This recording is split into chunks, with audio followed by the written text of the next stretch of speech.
Hello, I'm glad you all came back. Well, we're going to get underway with our keynote speaker today. We're going to present it in a bit of a different way, however. David Usher is our next keynote speaker, but we're going to meet him differently. We are going to have the help of Geneviève Borne to have a little conversation with David Usher, which works out really well. Of course, Geneviève has been a TV host for the last 20 years, and some of you may remember her from Musique Plus, of course. She also works with Quest Management as a creative consultant, and Quest Management, of course, is the same company that manages Arcade Fire and Paul McCartney. She's also involved in the fashion world, yet another one of her passions. She's a spokesperson for the Festival Mode et Design de Montréal, and you can catch her now co-hosting on Télé-Québec on the show Belle et Bonne. Please welcome Geneviève Borne.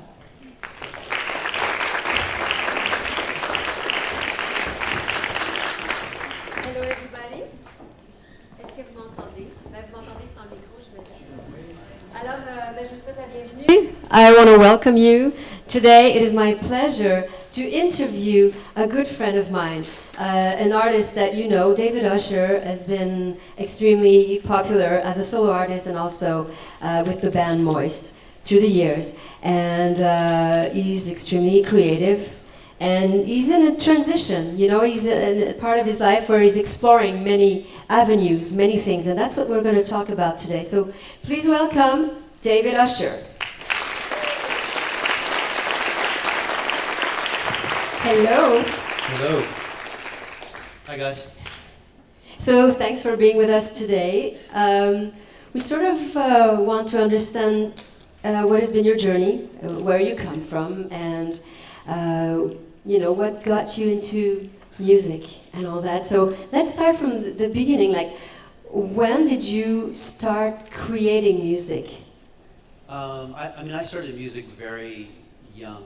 My parents got me into violin, which I quit after about 6 months. You didn't like it?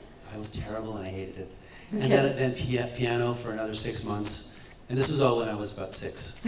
And I just hated it. I hated the structure, and I quit again. And then my parents bought my sister an acoustic guitar for one of her birthdays, and she never ever played it. But I picked up the guitar, and from that point on, from when I was around 10, I started mostly writing songs. So I learned about 6 chords, and from those 6 chords, those are the same 6 chords I know now. And I've written pretty much every song in my whole career with those 6 chords. But that works. But if you know good 6 chords, you can have a long career in music, apparently. Oh, for sure. Yeah, many people have done it. Yeah. Your first, was True Hype Crew your first band? Well, that wasn't a band. That was my, when I was in university, I went to Simon Fraser to study political science. And then... Why did you want to study political science? I mean, I'm very interested in politics. I'm still very involved with politics. But I think it's because my father is a professor of economics at Queen's University, and that was always my destiny to study political science. So I took a degree in political science, but at the same time, while I was getting my degree, I did a minor in dance. So I did modern dance as my minor. So I did 4 years of modern dance. And I'm always sort of interrupting with sub-questions, but something I'm really intrigued about is that through the years that we've seen you on stage so often singing, and now talking, because you're giving lots of conferences, speeches, talks, but we've never seen you dance. Well, not much. Well, actually, though, if you come to see the show, there's a lot of shaking in the show. And if you really break those moves down, you'll see the roots. You'll see my roots come through. There's a lot of improv in those shows. But you never pushed that side. You never wanted to be a Well, you know what? dancer? I graduated from university, and the choice was very simple. The band had started in Vancouver, and the choice was simple. As a modern dancer, you get to go on, and my experience, it's very difficult. It's a very difficult gig, and the performance schedule, you don't get to perform very much. Whereas with music, you can take, your 6 guys, you can go out on the road in a busted old van, and you can play every night. And that was really what I wanted to do. I wanted to get out there and play every night. And so music sort of took over. Politics, I mean, political science was never ever even considered. But it worked out. It worked out. And so you have been part of that band And you are lucky that we don't have a screen and a video, because we could show the video for Look Yes. that you were in. But it wasn't a band. That was just It was a that was an project. art project. But I Okay. did many different. I mean, I've done many through university. I did many sort of crazy art projects. Okay. But through my whole career, I've been, because my wife is a interdisciplinary, site-specific theater artist. I'm very used to multi-disc work, and if Yeah. are any of you going to the FTA festival this week? Is anyone going? The Theater Dance Festival. If you're not, it's fantastic. You're a lot into it. I'm really into. I mean, all my best friends are still dancers. So. Mm. So then you founded the band Moist, Yeah. and from the very start, I think you've been very involved in a very creative way to promote this band. I remember meeting you for the first time in the 90s, and you said that you've stickered the entire country. You did a lot of promo yourself. From the start, you knew that you had to be very involved to make a band work. I mean, I've known instinctually, I think, that for the arts to work, to be a working creative person, you need to have two sides, right? You need to have your ideas, and then you need to have your business side that can make creativity happen. And I mean, I do a lot of different things now. I make music, obviously, but I'm also I speak at conferences all the time. Not like this, not an interview, but as mostly as a keynote. And then I do a lot of other things. I have a creativity company, and we do web technology, we do consulting, all kinds of different things. And the one thing I've learned from working with so many different creative people from different disciplines is that to be a working creative person, or to be a successful creative person that can continue to do it as a job, you really need two sides of your brain working simultaneously. You need your imagination firing all the time, but you also need a really intense structural process underneath that can deliver that creativity day in and day out, over and over and over again without failure. And so for myself, I really focus on those two sides of my brain and making sure they're all working. You said, I think, that being an artist is like 20% creativity and 80% business, being creative in the commerce and business. There's a great graphic that's going around, a great chart that's going around now around the web. You might have seen it. It was put up by Seth Godin, I think. And it's the dream of what it's like to be a wedding photographer versus the reality. And the dream is, and it's not my dream, but it's a dream for some people, is that you'll spend 80-90% of your time taking pictures at exotic locations around the world, and then you'll spend 10% of your time, sorting photos. The reality is that you really spend, 5% doing the work you think you're going to be doing, and the rest is sorting photos, doing business, calling clients. But that chart isn't just for wedding photographers. If you really look at the lives of working creative people, it's most of life is doing business, and very small segments for most of the people I know is actually doing the work that you think you're going to be doing. And that's the same for my wife. Most of the times writing grants, organizing rehearsals. There's a million business things that go into it. But I think that there's a misconception out there of what it really means to be a working creative person. So, if there are any questions, yeah, by the way, feel free to just you can ask them. ask questions because, anytime. Okay, feel very, very comfortable anytime, okay? Okay, so in retrospect, you've been very successful with the band Moist, and very successful as a solo artist, and you have put out so many albums, extremely productive and creative.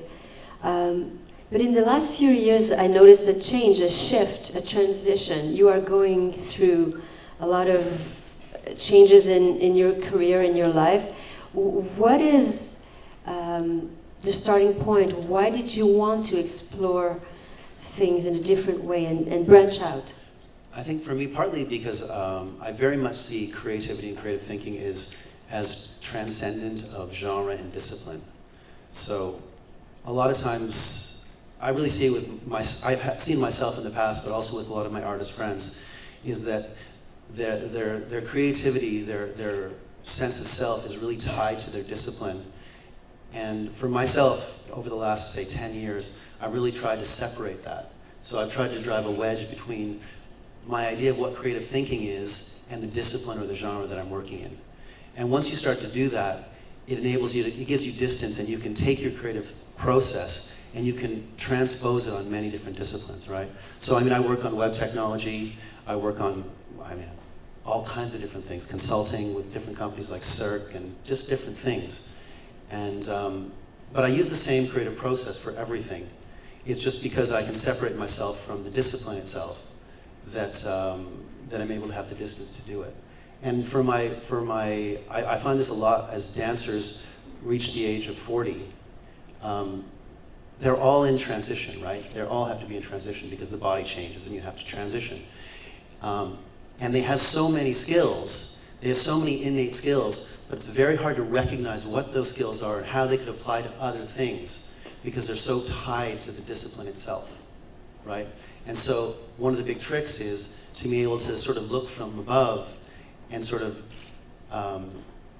figure out what your skill set is and then how you can put that in other places in your life. I often find too, because artists have trouble, and I had trouble for a long time, thinking about, we're taught not to think about business, right? It's within our culture that, you're an artist, we don't think about business, we think about art. Mm-hmm. But the reality is that to be a successful creative person over and over again, you have to have this business structure underneath you to make it work.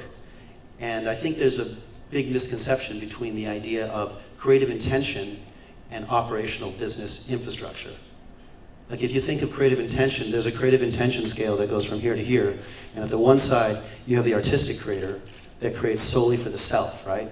And at the other side, you have the purely commercial creator that creates for the market. So the commercial creator will think only about the market and they will poll, and that will give them their product. And most of us live in the middle somewhere. But the confusion for me comes in when we start to confuse the intention with the business infrastructure that we all need, right? We all need to have a structure that can deliver our creativity. And if we don't have that, we can't be successful over and over again. Does it happen to you since you've been very successful with many songs, either with Moist or as a solo artist, so you know which songs have worked and all that? Are you tempted sometimes, you sort of realize that there's a magic thing happening, a recipe or something, and you could try and go there again and revisit something to reach a commercial success? Well, I'm a person, as I'm writing, I don't write by committee. I write with myself or with a couple of close friends that I've written with forever. But at the same time, I understand that there's a market out there, mm-hmm. and if I want to be able to go on tour and have people come to the shows, it's much easier if people know, have heard that there's a record out, if they can hear the song. So, it's always a balance, right? Because you want to write what you love, but at the same time, you hope that people will hear it. So there is that. I don't pretend that I'm ignorant that there is a market and that there is marketing, but at the same time, I'll try and write what I want to write. So, yes. Oh, hello. I think it's 1, 2. Oh yeah. Hello, David. Hi there. I'm a friend of Sabrina. Oh, you are. Yeah. Chantal, how you doing? As an actress and a singer, I want to ask you something. Yes. How did you do that? I'm going to try to just say it in English. How did you split both of them? How did you learn to do the business? Did you take any books? Your father was probably a good help to you. No, I think that it really started for me, it was very specific. When the music business changed, there was a massive shift in the music business, right? Because if you think of the internet as coming in, and we always think of the internet as being revolutionary, right? It comes in and revolutionizes businesses. Well, it really has. It's come in and revolutionized business. It came into the music business. And it basically shifted the music business overnight. So a business that had been running for 100 years doing the same thing, suddenly 90% of its assets were useless, right? Its distribution system, everything became worthless essentially overnight. So in my 10 years at EMI, I watched them go from 400 employees in Canada down to around 30, right? So that's a massive shift. But that massive shift is in all of our businesses, right? That's disrupted everything. And For me, actually, a big change came. A good friend of mine, Mitch Joel. Some of you might know Mitch. He's an incredible entrepreneur, but he's also a great speaker, and he understands social media and the new world very well. Well, I was having a conversation with him, and he really got me into rethinking how I'm going to view this revolution and how I'm going to find my place in it.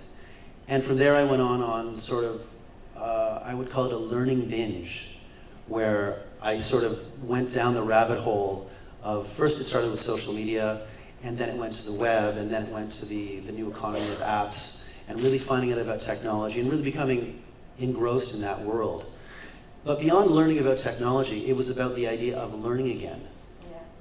And I think I hadn't learned anything new for a long time. I'd been in the music business for a good 15 years, and it had been great, and I'd been doing, record after record, tour after tour. But the last time I had actually learned anything or been curious, was a long time before that.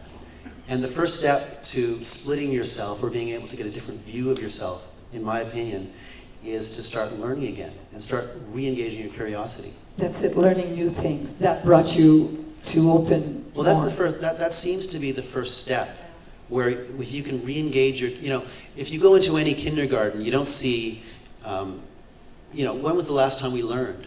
If you can really think about it, outside of your discipline and genre, like, it's very rare we sort of go into a really intense study period on this topic and then we shift to another topic. And that really sparks things, and that gets you going in different directions. And I speak a lot to businesses at business conferences, and that's the first thing I tell them to do, that they need to re-engage their creativity. To re-engage your creativity, you have to re-engage your curiosity. But I think that's exactly the same for artists, because we as well sort of are used to doing one thing over and over again, and we get good at it, and then we settle. Merci. I was wondering what you thought of, older artists, people over 50, trying to learn these new tricks while there's kids coming out all the time from schools, and there's, I think, a big accent on youth in a lot of the job ads I see and things like that. And how do you think someone who's maybe not so used to these things, how do they learn all that stuff, really? Well, I mean, it's funny. We have this crazy learning things these days is easier than it's ever been. If you have interest and you have determination, you can actually learn things. The best way I think to learn things these days is to start to follow through blogs. You can start to follow the most creative, intense people within that field, and they will give you the top level knowledge for free every day. I did it with social media. I started following all the, I started with the Tech Crunches and the Mashables, and then we went on to, the Hacker News and the Reddits and those kind of things. But if you start to follow the key people within the industry, you can really get on top very quickly of what's going on, and you can start to understand the language and the dialogue that happens, and very quickly you can catch up to what's happening. So, I mean, you might not want to be a social media, master. And I very quickly tired of it myself. Which part do you like? And which part are you comfortable in doing yourself as an artist? I do all my social media. I do all myself. Right. I use a tool called Buffer app to do syndication. So you got Facebook, Twitter, or whatever else. You use Buffer and you syndicate to everywhere, and it does scheduled posts. So that's how I do it. But I'm one of the first in on social media. Mm-hmm. You were on Twitter very, very early on. But I also was one of the first sort of out. Because I was super engaged at the beginning. It seemed like an incredible conversation, this two-way thing, and then now it just seems like a lot of ads. It's everyone pushing their own advertising. But you have to know about it, right? And every day, I read Hacker News to find out what the new apps are, what's coming out of Silicon Valley. I test everything. I try out every single new toy that comes out. Not because I'm interested in using it in my own business, but more because I'm interested in the ideas that went behind it in case there's an idea I might like to use. I don't actually want to use the tool, but I like to use the ideas. Well, you said actually that we should think of new ideas every day, and you think about new ideas every day. How does this process work? How do you condition yourself to think about new ideas? I think of ideas as being a step process, right?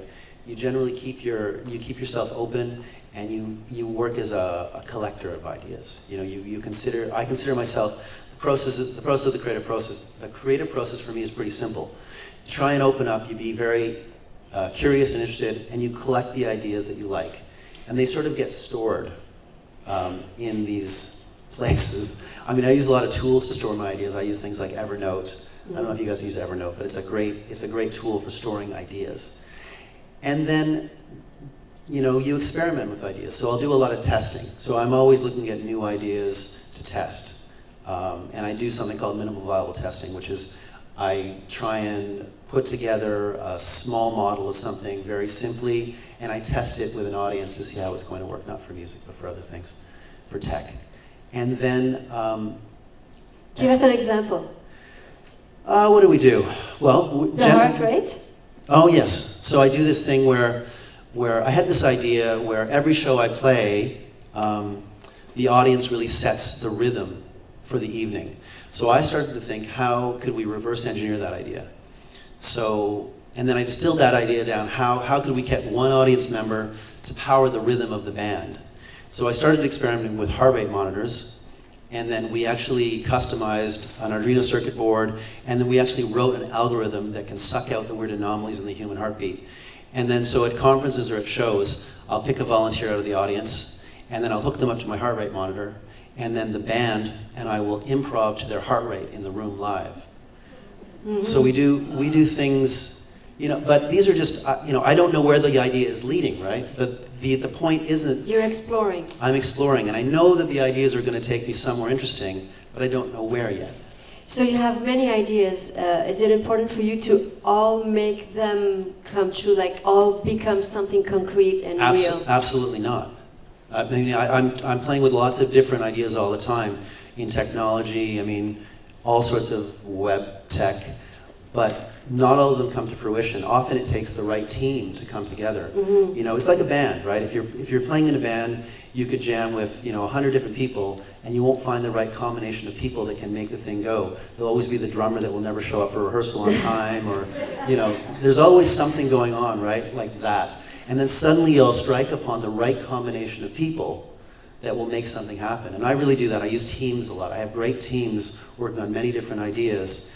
And suddenly we'll hit the right team, the right idea, the right moment, and then we'll take the idea to the next level and see where it goes from there.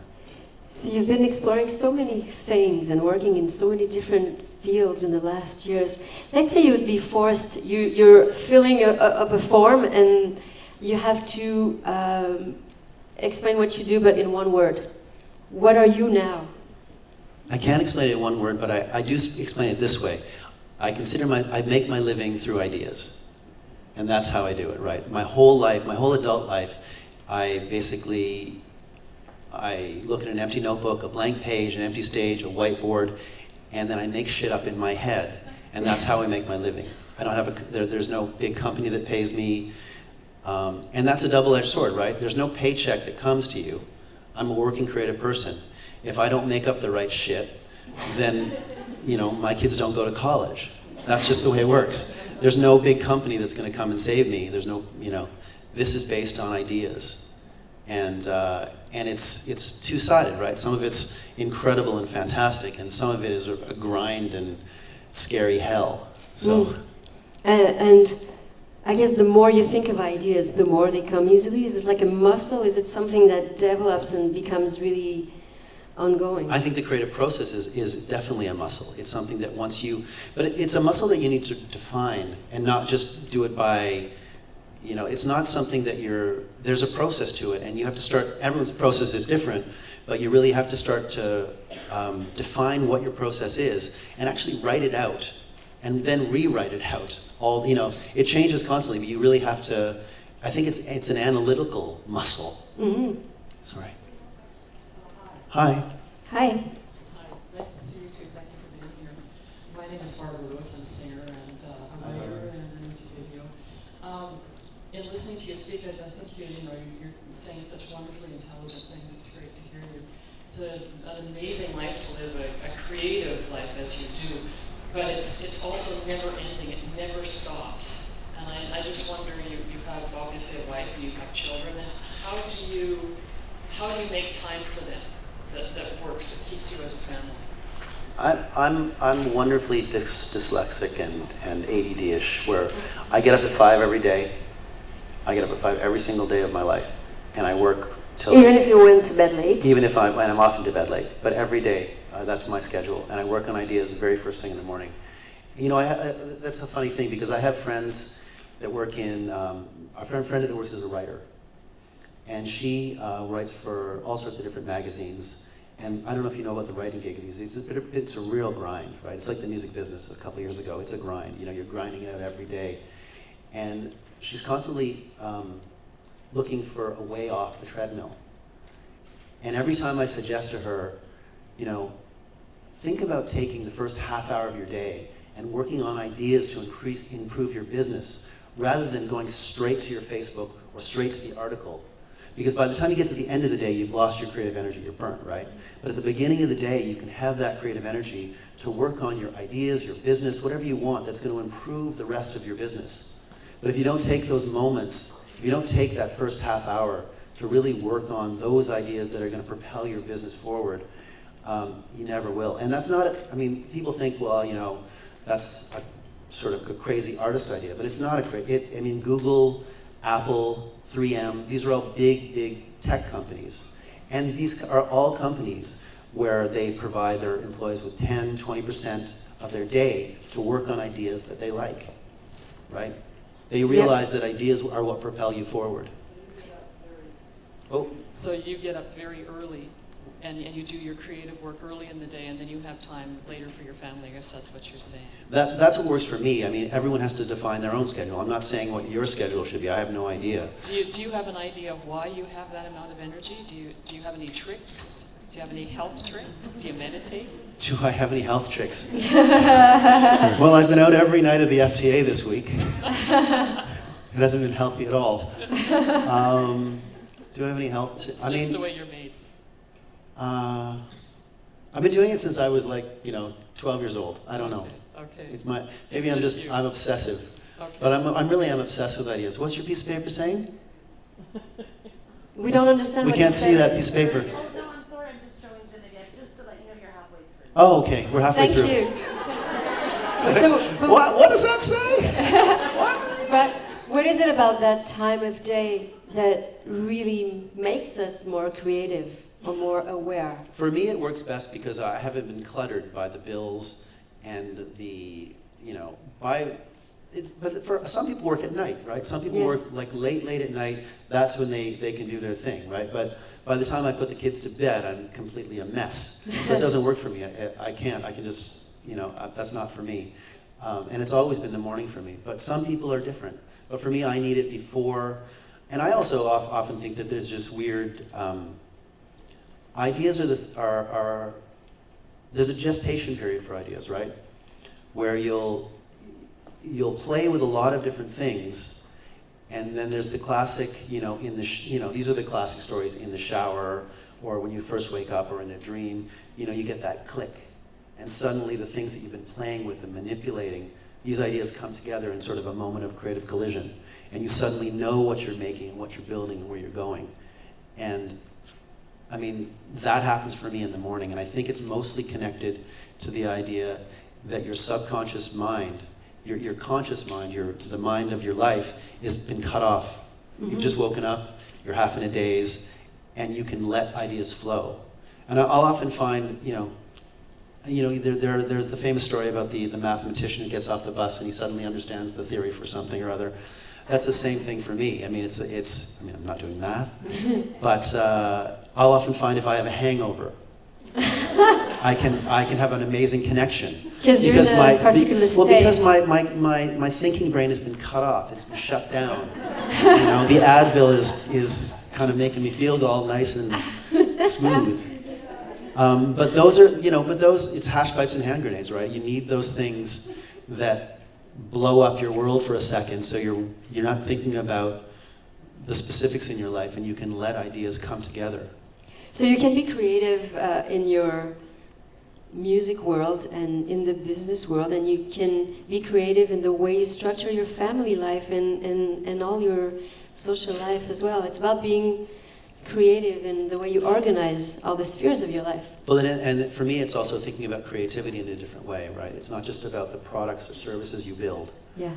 It's really about the culture you create, right? It's how you, there's a great book on negotiation, the classic book. It's called Getting to Yes, which is the classic business book on negotiation.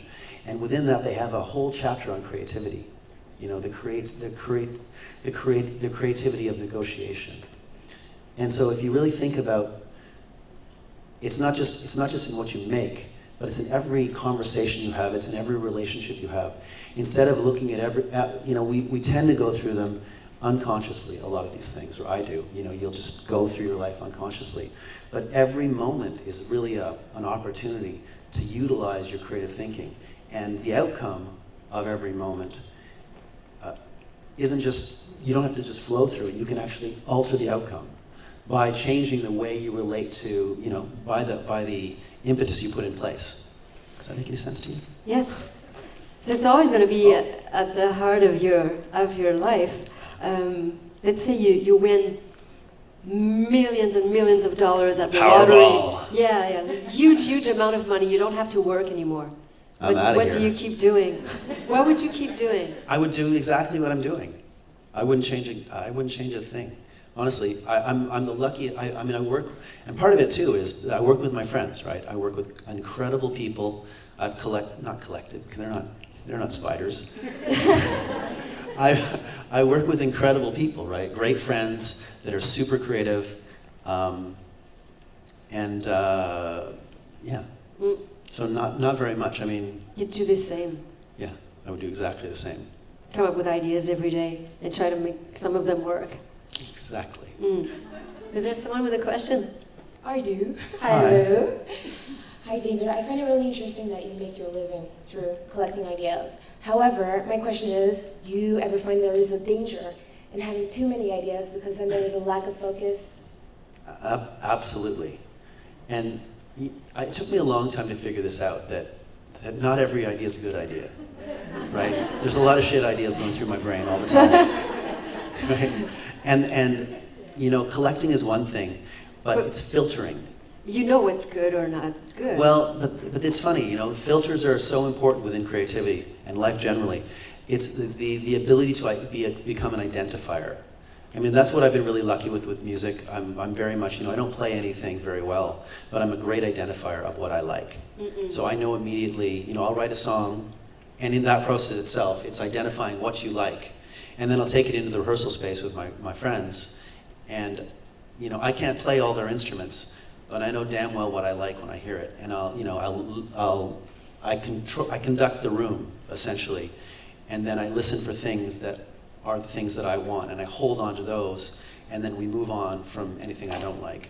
And it's the same, but it's the same with ideas. You're trying to collect, but you're trying to engage your filters, right?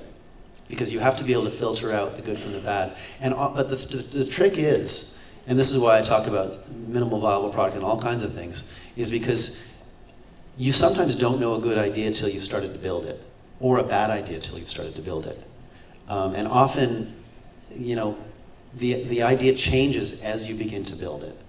So you kind of have to go through to a certain stage with something to decide if you're going to continue or give up. Mm-hmm. And I also think this, ideas are fantastic, but execution means so much more than ideas. Mm-hmm. Right? Execution is everything in this, because we all have ideas, right? We all have great ideas that are coming all the time, but the ability to execute on ideas is what makes the difference. If you go to Silicon Valley and you are pitching to a venture capitalist, they will not sign your non-disclosure agreement, because your NDA, because they know that ideas come all the time to them. Ideas are a dime a dozen, but it's who can execute on those ideas, right? And it's the same with art or tech, or it's can you execute? Can you carry through from the beginning of the process, where the idea is formulated that we all love? But that's the easy part, right? The 95%, the work and the discipline, the grind, the craft part, is the other part. That's the hard part. Let's talk about an idea that you had and that you turned into something real. Artists for Amnesty. Right. You've created this. This is something that Jen's actually working on me with as well. So I've been a big supporter of Amnesty International for years and years, and they came to me talking about ways that they could better engage artists and fans of artists. And so we came up with this idea for Artists for Amnesty, which is, it's essentially a place where artists donate songs to Amnesty, and then we give those songs away to fans for free in exchange for joining Amnesty International and spreading the word about social justice. So, you know, all these different bands like Metric and Nelly Furtado all join up and donate songs, and then we give them away. And what we're doing is we're doing a number of different things. We're collecting data for them in terms of email, but we're also, we're sort of the first connection between Amnesty and artists. And from there they can make deeper connections. And then what we're also doing is a lot of brand recognition stuff. So as people start to spread these emails and these songs around, the brand of Amnesty gets pushed to a whole new demographic of users and basically kids. So that's something that started as an idea, and then we've been slowly building over time. And we started with something minimal, and then we've been testing and building from there. So you founded your company, Cloud Idea. It's like a hub, it's a laboratory. What do you want to do within this? Basically it's just a place where I sort of have everything listed of all the different groups I'm working with. I'm also working with a bunch of people on television, different kinds of things. But the idea is simply to continue to work on ideas that are interesting to me. Mm-hmm. You are writing a book. What will this book be about, and what are the challenges for you to write a book after writing so many songs? This is completely something else. I've been working on a book because I've been speaking to business. I speak at a lot of business conferences about creativity, and we have this very sort of multimedia, multidiscipline presentation that we do. And so I decided that I would like to write a book about this. And I started writing the book, I think, like most people write a book. I dove in, I got my laptop out, I wrote 40 pages, and then I got lost and I gave up. And like most people that get a new laptop, I think every single person starts a novel. Yeah. And so my novel took the classic route of all novels, that it just sort of sat there on the drive, lonely and afraid. And then I started thinking, I'm not using my own philosophy on this goddamn thing. I'm going at it like, just charging in. I wasn't thinking about it analytically. I wasn't thinking about it that I was actually learning a new discipline. And to learn a new discipline, I need to study. So I reconnected with that, and then I realized that this is not a process that you can just dive into and hope to succeed. You have to go through all the process. You have to go through the resistance, go through all the fear, go through all those things that we all go through in our creative process. And then you have to really learn how to do it. And so I've been through, a bunch of beatings on this from different people and different, but it's a new process for me. So theoretically I will get through it, but right now I'm just in hell. What do you want to talk about? Well, I talk about what we're talking about essentially.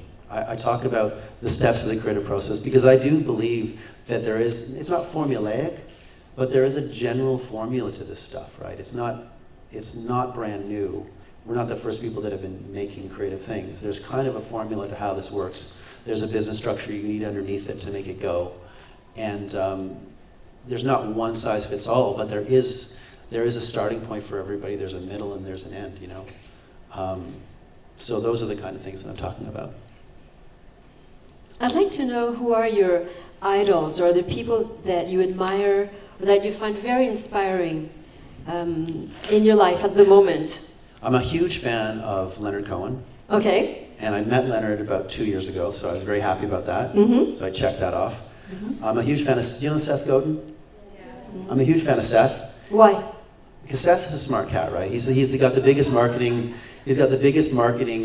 blog on the planet. And but he doesn't write about marketing. He writes about life haiku, right? That's what it really is, right? It's not a marketing blog. It's really it's really a life, anyway. But I'm speaking on the same stage as Seth tomorrow, or no, Wednesday. What day is it? On Wednesday. So I'm going to meet Seth if it kills me. And then I'm a huge GSB fan as well. I don't know if you know. Georges Saint-Pierre. So. What do you admire about Georges Saint-Pierre? Well, George has, George has recreated what it means to be a martial artist. He has created him I did martial arts when I was little, so we always had that classic conversation of, is the karate guy going to beat the boxer?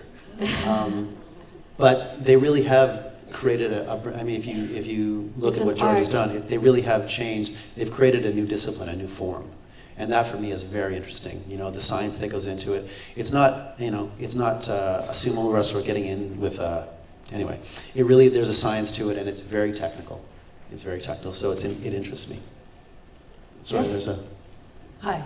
Hi. When you travel with War Child and you meet children who've had horrific lives, do you find that they cope using creativity, and do their ideas inspire you? I haven't traveled with War Child for years, but I think all children use creativity. Unfortunately, it's much more difficult in certain circumstances. We're very lucky here that we're able to do a lot of things. I often talk, my kids go to an alternative school, public alternative school here, and the things that they're learning and the, most kids just don't get that. But one thing I often think about is as we go on our over-parenting ways, it's very important to realize that kids can get by with a lot less. And that's a hard question to answer, because yes, there's creativity there for sure, and yes, it's a lot of those situations are really difficult for those kids. So Let's talk about the future. How do you see the future? Being a creative person, you want to invent things. You want to invent things that will be part of our future.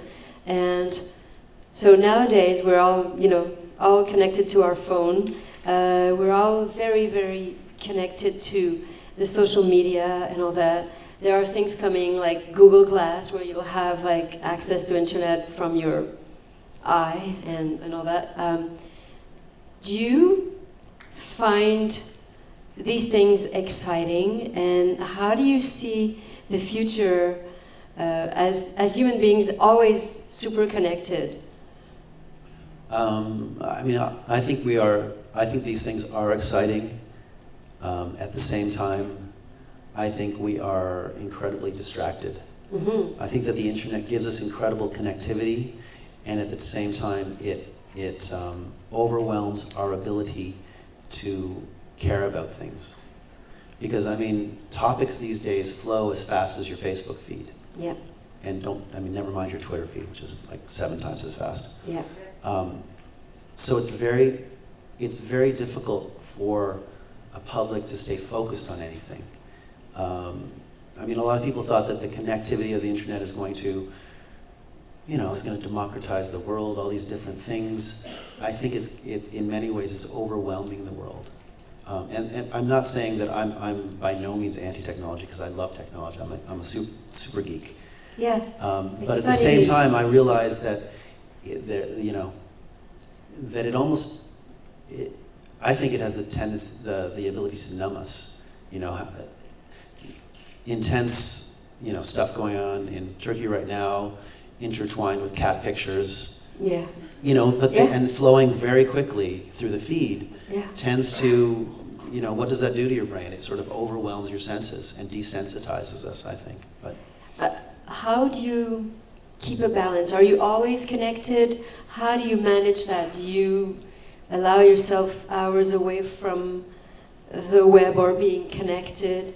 For me, I'm super involved with my kids, right? I'm really lucky because my schedule is completely my own. So I'm with my kids all the time, and that keeps me connected. You can't be on your phone when you're pushing somebody on a swing. Yeah, true. So. Yeah. Okay. Anyone else had another question? Okay. Yes? I was just wondering, when you started in life, did you have a business plan before, during, or after? There was no business plan. No, I mean, we didn't have a business plan. We just had intuition. We were running and gunning, and there was no. Well, we were relatively savvy in that we knew what it took to get there. You did a lot of things yourself. But then we had a lot of luck. Mm-hmm. You know, there's a lot of luck in this business too. That can't be discounted. A lot of timing. You know, we made the perfect video at the perfect time by fluke. You know, it could have gone a million different ways, but it just happened to go that way. We had the right idea, the right guy. We spent $2,000 on the video, and it just worked, right? Denise Donlan at Much Music just loved it, and that just sort of sent us on our path. And for the things you tried after, did you sit down and like have a method and steps and a plan before you started working on the idea, or did you brainstorm and then just No, it's much more, I mean, but it's all, I mean, we don't really do business planning in terms of, you know, this is our market, this is what we're going after. You know, the record companies do a lot of that market planning. We're aware of it, and we do approvals, but I'm not very interested in that side of the business. Mm-hmm. We're interested in making music and playing and making sure that our tours are good and our records are great, and that we want to make sure that our records go to the right places and that our distribution is good. But we don't. You know, a lot of it's having the right team for the right project. And even now, with a lot of the stuff that I do, I don't. I mean, a lot of it's instinctive, but a lot of it's focused on now as well. It's funny because I think artists tend to do a lot of this stuff, tend to do business instinctually, and sometimes I think we actually do need to focus on it more, including me. For example, yeah, you have to be more in contact with the business side. You have to know what you're doing. You've signed many contracts as an artist. I have. Have you? Did you ever go back? Did you ever look at an old contract that you've signed and said, "Oh my God, So why did I say yes to this? Why did I sign this?" I don't need to because I know those contracts were shit, and they really were. You know, the music business was a terrible. You know, the contracts are. I mean, they're awful. Back in the day, they're still terrible now. Well, you know more now. In fact, now they're weird 360 deals. They're probably even worse. And I would say that, are there a lot of musicians in the room? That record deals don't really exist, you know. But there's still a mentality, I find, when, you know, a lot of people come up to me and they're asking me about record deals. Record deals are a myth, I think. I mean, if you really look at how many deals are signed for what kind of bands, you know, you have to have I mean, they look at the metrics, right? Now everything is by the metrics, right? If you're doing a book, they ask you what your platform is. That's the first thing they want to know. What's your Facebook following? What are your Twitter following? How many times have you been on the news? Yep. Do you have a TV show? You know, that's what they want to know when you're doing a book deal. What kind of pool you have. Exactly. They want to know what your platform, and it's the same with the record business. They look at the metrics, and if your metrics aren't good, then, you know, even if they are good, they want to know that you're going to go out and sell the record for them. There's nobody going to go and take you and sell the record. I don't think those deals exist anymore, or they're very, you know, you have to basically go and do the stuff yourself. Oh, hi.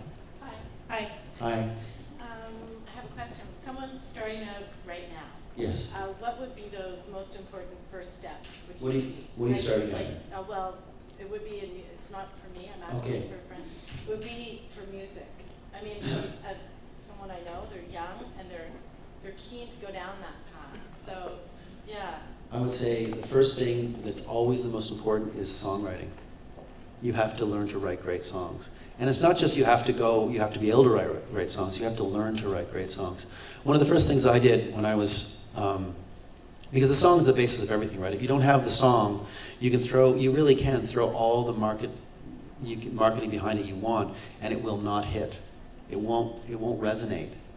And I'm not just talking about pop songs, I'm talking about any kind of songs. With whatever your market is, if it's an alternative market, it has to be a great song for that market, and it has to resonate with that crowd.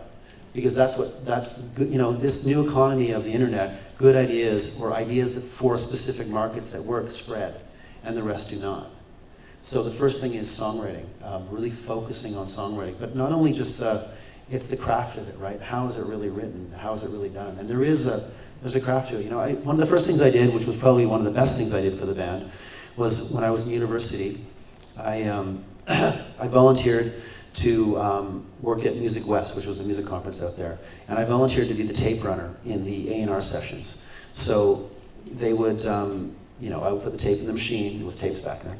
I would put the tape in the machine and play the tape, and then the songwriter would be there, and all the A&R executives would be there, right? So the arts and repertoire, who judge songs at record companies. They get piles of these, CDs or tapes on their desks, and they judge the song.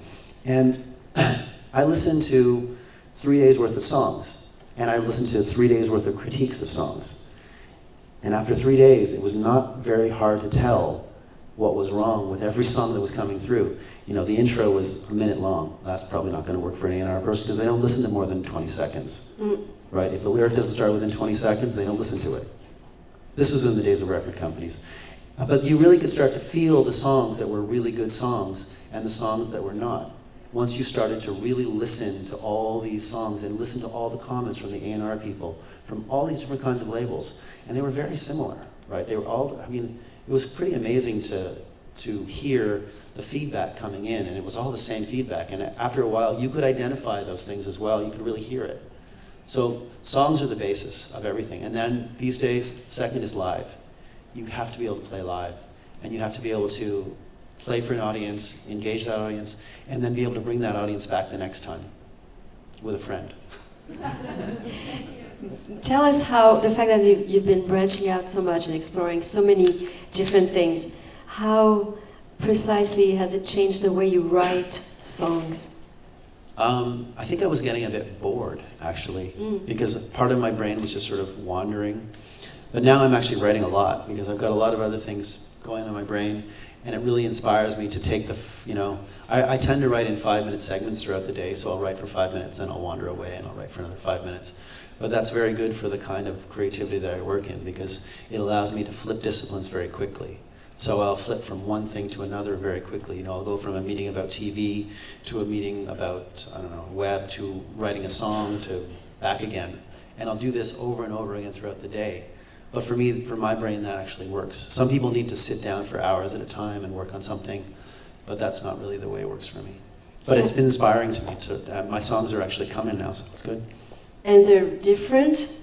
They come from a different angle, different place? I think they always come from a different place because every time you write, you're at a different place in your life. You're a different person. Yeah. And so they're going to be different somehow.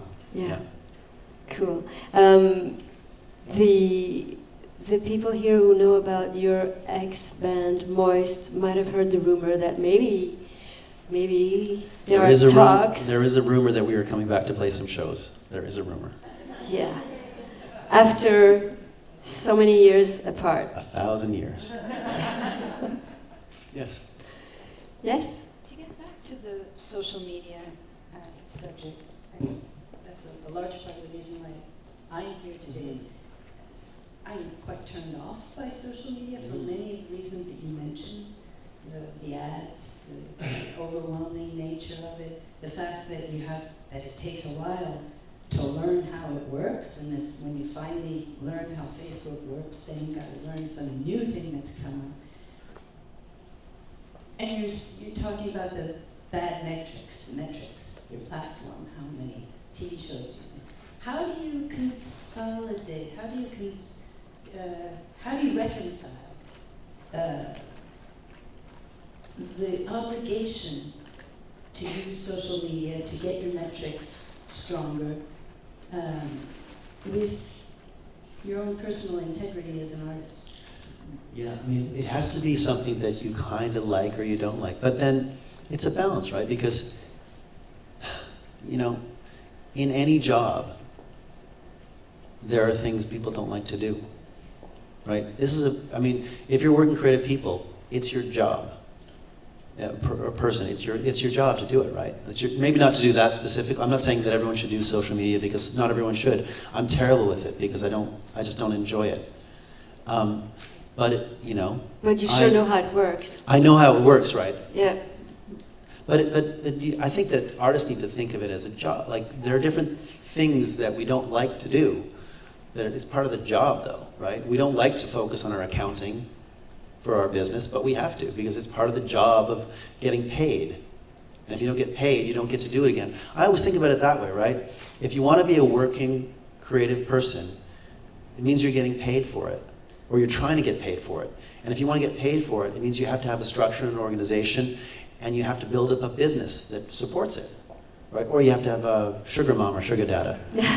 Right? And social media is one of the tools. It's one of the tools. So until you can afford to have somebody do it for you, it might be something to consider. I would never tell someone to do that because it's not my place to tell anyone to do anything.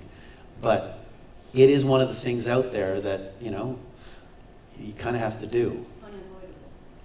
It is a little bit. It depends, though. I mean, nothing's unavoidable. There are lots of paths, right? There's no one path. There's no one sort of formula that works. We're all sort of, we know what the tools are. We know the kind of things we have to do, and it's just the choices we make of what we choose to do, what we don't. My wife doesn't like writing grants, but if she doesn't write them, she doesn't get them. Yeah. Oui? A quick question. Yes, it's sort of set up to encourage artists to stay in Montreal. What's your sense of Montreal as a creative city? Can somebody make it and stay put in Montreal? I think Montreal's the best. I mean, I've lived all over the place, right? I've lived all over the world. Before Montreal, I was in New York City for 5 years, something like that. And I love it here. I think it's a fantastic city. I think there's such great creative energy here, great creative people. There's an incredible network here as well, French and English. I'm sort of intertwined with both. And it's a very open city. It's a cheaper city to live in, which is very important. Try in New York, it's really hard to bring people together to work on things because everyone has to move so quickly just to stay alive. So Montreal is a fantastic city, and the weather's good.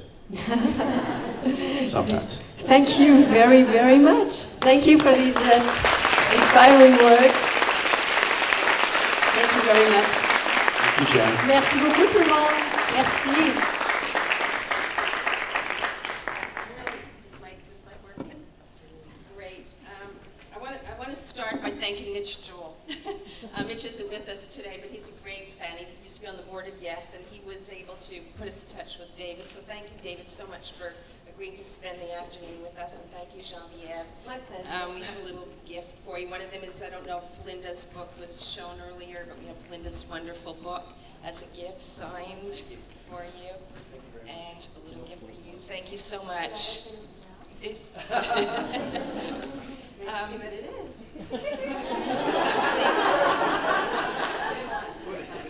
I don't know if the client who makes those It's like, here, is but it an agenda, a notebook? yes, it's one of our clients who does Amazingly those. beautiful notebook to put ideas in. Yes. Thank you very much. I also want to invite Sonali up to the stage and thank her so much again for spending the day with us and doing such a wonderful job. So thank you so much.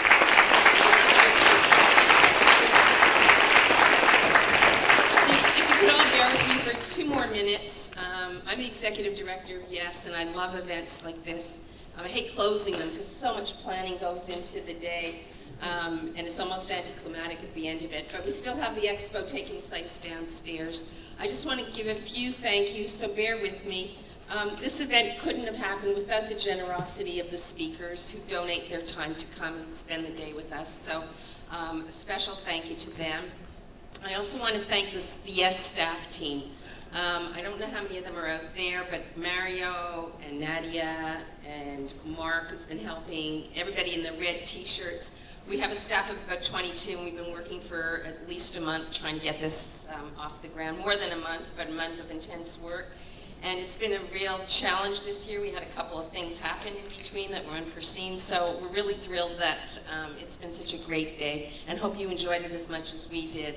I also want to thank the funders, again, who this event would not happen without the Counseling Foundation of Canada, who supported us since the beginning. They supported us for about 8 years, which was really wonderful and gave us a leg up to be able to provide the conference. The Forum Jeunesse, which helps us with the expo, and this year, and Canadian Heritage, and new this year, the Peacock Foundation. So thank you so much to the foundation, the Peacock Foundation, who stepped up to the plate to help us because they understand the importance of being able to hold conferences such as these. It's really hard getting funding for arts organizations, as you all know as artists, and it's even harder getting support for organizations that help artists because we really don't fit in anywhere. So we really struggle, but about 13 years ago, one of our staff said, you know, there's so many artists coming to Yes for help, either in their career or in their business. We really need to do something. We started a whole program. So I hope those of you who are here will come to the center and meet with Monica, our business coach, and use our services. They're mostly free of charge. We're located downtown on University, and it's been a long day, University and Sherbrooke. But we really hope you'll all come in and use our services. And I want to invite everybody to go to the expo. I also want to thank the partners who helped put this together. I'm not sure whether their names were mentioned, but maybe they've all been mentioned before, but just a thank you to the Quebec Writers Federation, the Quebec Drama Federation, Elan, the film, is Ezra still here? It's the Montreal Film Group. Thank you. And the whole team that helped put this together, helped get speakers, helped put the program together. So thank you to them. Thank you to the board of the directors of Yes, many of them who are, I notice here in the audience, who spent the day with us. So again, I'm thrilled that, I don't want to say I'm thrilled that it's over, I'm thrilled that we had another successful event. I hope to see you all next year. And please join us downstairs at the expo to support the artists that support our organization as well. Thank you.